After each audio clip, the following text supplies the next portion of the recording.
This morning, the Jeffrey Epstein fallout is growing after the release of tens of thousands of documents from the late sex offender's estate. Now a push for more transparency, including from some in the president's own party.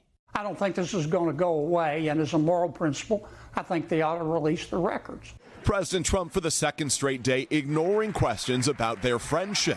Shortly after the materials were released on Wednesday, the president, who's never been accused of any wrongdoing linked to Epstein, dismissed it as a hoax. Now, for the first time since the House Oversight Committee made the documents public, we're hearing from the family of Virginia Roberts Giuffre, one of Epstein's most vocal accusers, who died by suicide this year. The White House revealing Giuffre was the victim whose name had been redacted in a newly released email, in which Epstein claims she spent hours at his home with Mr. Trump.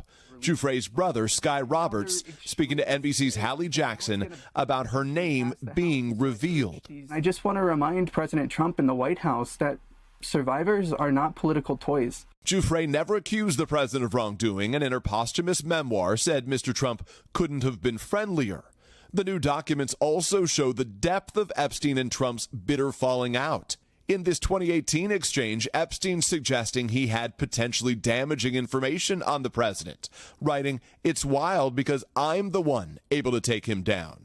The controversy is unlikely to go away anytime soon, with Republican House Speaker Mike Johnson saying a vote on releasing the Justice Department's Epstein files will take place next week, something Epstein's accusers tell NBC News they have long been calling for.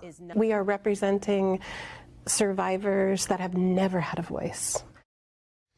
So, Peter, with regard to that vote in Congress to release the files, what's the next step there? So, again, to be clear, that vote in the House likely to happen next week. If it passes in the House, of course, the next test will be in the Senate. And there it's going to face a pretty significant uphill battle. It would need at least 13 Democrats to get on board for this to pass. And some of the leading voices in the Make America Great, the MAGA world right now, they've largely tried to dismiss this. But the voters have a very different view of this. There is not even a majority of Republicans who approve of the way the president's handled this. Fewer than half of them are satisfied with the way he's handled it. It's one of his weakest issues to this point right now. And if the senators continue to hear, Craig and Laura, from their constituents about this issue, it could set up, if it passes in the Senate, a moment where President Trump himself would be in a position where he has to decide whether he would veto the release of those files. He promised, of course, he would release them during the course of his campaign. All right, Peter Alexander here in the studio. Peter, good to see you. Thank you.